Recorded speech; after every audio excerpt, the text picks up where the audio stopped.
Well, I'm rolling here. It's about 25 after 6 on Monday morning. Get home a little bit late last night, but still not bad. Not bad. When it rains, it pours last night. You always... Well, I shouldn't say you always. Anytime you have a horse that's a little bit longer odds, you're always trying to find the very best path for that particular horse. When truthfully speaking, the very best path is probably just the path of least resistance, right? You want to, and I'm talking about Neptune last night, right? Obviously, getaway third was the best place you could have got away. Stay as long as you can, try and get up for second. I watched the 2 horse, he wears go straights, he's struggling just to get around the first turn easy. We're up there 27-1, so it's not completely accurate, but he was dogging it a bit around the last turn. I thought, if I jump on him quick, maybe I can get covered up. Maybe I can put him in a bad position. Maybe I can get around Keith Cash, which is unlikely, but he's gapping going around the first turn. Rather than just doing the right thing and saying, you know what, take your medicine, get away third behind a horse that looks unbeatable. And those lines at Scioto are just so shocking sometimes that they're going so fast. What I'm getting at is sometimes you can overthink things. Right? Just keep it simple, stupid. The KISS method to driving. So obviously there was my fault last night. I don't think I could have been second, but I could have been third. I'd say Ronnie still comes first over, ends up second. I get up the inside for third. Instead, I end up 6th or 7th. Overthinking things. You got to get away from that sometimes. So, the rest of the day went pretty well. Woodmere Bullet, Woodmere Betcha in the Maritimes race good. Woodmere Bullet making his first lifetime start. Looks like Jamie Smith put him in the right place. Little green, as you can expect. But did fight off a horse to win his first lifetime start in a stake race in Truro, Nova Scotia. Woodmere Betcha, coming off those 2 weird breaks after a couple of really sparkling miles, and then trying to get her back on track. A good third from what it looked like to me yesterday. Paced hard on the end of it to be third. So good job by Jamie. And then a horse that I've been watching so closely. The thing with Neptune bothers me with the entire situation surrounding, let's say, a Rock Shining Star and a JK Victory in Ontario, where, people forget, and I forget sometimes how very, very tough it is to race there. Rock Shining Star got chewed up pretty good in a very wildly aggressive mile in I don't mean by him, I just mean by the entire group in that race on Saturday night. And then how would JK Victory do? He actually looked pretty good. He looked like he was pacing pretty good to me.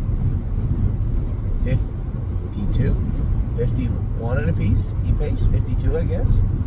But looked good doing it, and you could tell there was some trepidation from Austin Sorey. He's a bumpy looking horse, and when you're driving him for the first time, it's a lot to take in. You could tell, though, by the end of the mile, maybe he had wished he had come to the outside. He had stayed on him to keep up. You can't let JK Victory flatten in the mile. You can't let him gap. It's really hard to get him going again. But now that Austin has driven him once, he knows the horse. It looks like if there's a spot to race that horse, he'll do just fine. Georgian Downs. They race for 10,000 Canadian, with 7,200 US. Maybe 7, something like that. Anyway, maybe a little bit more. But a good spot for him to be, which is important. Put some consistent lines on this horse. So very, very happy for JK Victory. Happy for Harry. Happy for us. He raced pretty good. So that was last night in a nutshell. And I wasn't done driving bad, by the way. The last race of the night, I had a catch drive. It looped out of the gate. The 9 horse pushed through. I was sitting 4th or 5th.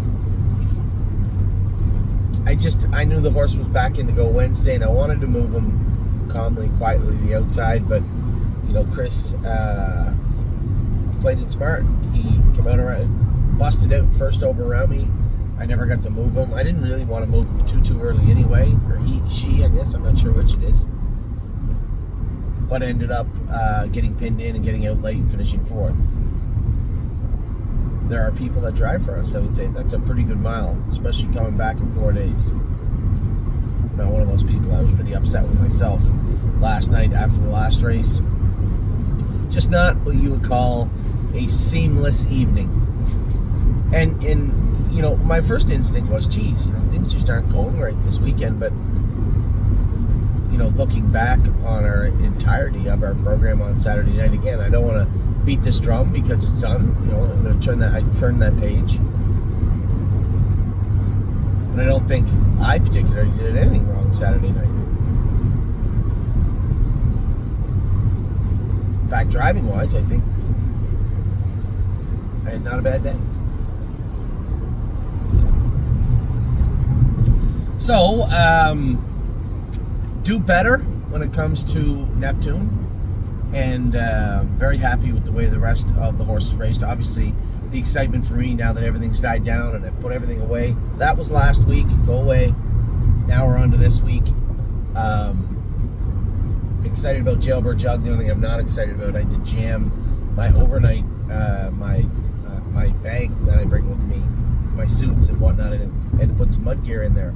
Looks like there's some rain coming to Oak Grove this afternoon. Now, it's another one of those places, a little volatile. It may not rain, it may pour. My biggest concern, in fact, is not even the rain. It's that I know what they're like in Kentucky, and if there's any lightning at all in the area, they have an app that shows them lightning strikes, like lightning that has hit the ground. So if there's any lightning, I think it's within 10 miles, there's a complete pause on the races. That's a commission automatic thing. And this happened last year. I went all the way down there and it started raining, and sure, there's some thunder and lightning, but it's not like it was right there anywhere. And I couldn't understand. I remember saying, what are we doing? Are we going? Like, the track is not getting any better. And they said, no, can't go because of the lightning strikes. So what are you talking about? But I guess that's for, like, youth baseball, well, baseball in general, and anybody. They set a hard line, and I'm pretty sure it's within 10 miles. Every time there's a lightning strike within 10 miles, there's a pause on racing for half an hour. Now, I could be wrong about the time, but I don't think so. I think it's 30 minutes, and I think it's 10 miles.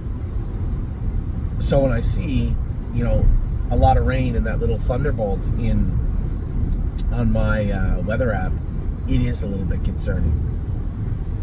So we'll see how this afternoon plays out. I hope that the rain moves away or misses us or whatnot. But we do have some racing that is exciting. Now, this week is going to be, this is it. Now, the next generation is the start to our stake season for the most part, right? That July 1st. But then everything else starts. We have 6 trotting fillies who are entering in the Buckeye on Thursday at Scioto. We have a number of horses we're entering at the Meadows Thursday also.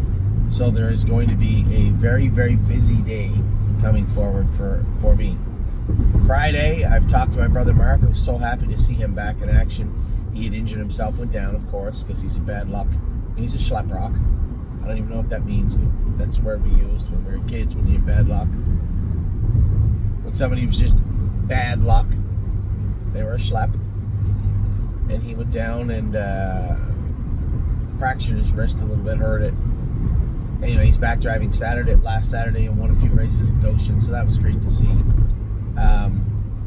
I had told him that my Friday is super busy between the Meadows and Philadelphia, and quite frankly, unless the draw is exceptionally good on Friday,